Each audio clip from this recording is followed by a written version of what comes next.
Hey guys, I'm going to show you how to set reminders on your iPhone. So the first step is calling out Siri.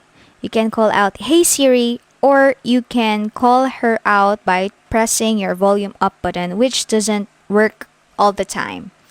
So first, let's call on Siri. Hey Siri, Uh-huh. set a daily reminder to pick up food. So if that doesn't work for you, you can go to your reminders and then you tap new reminder, the one with the plus button, and then tap your reminder.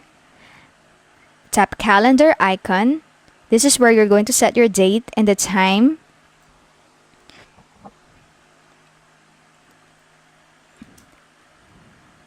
You can also put it on repeat, either daily, weekly, and etc. Tap apply.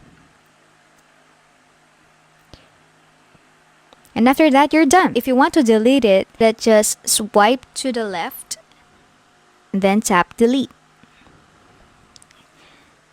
That easy. If you found this video helpful, click like and subscribe. See you in the next video.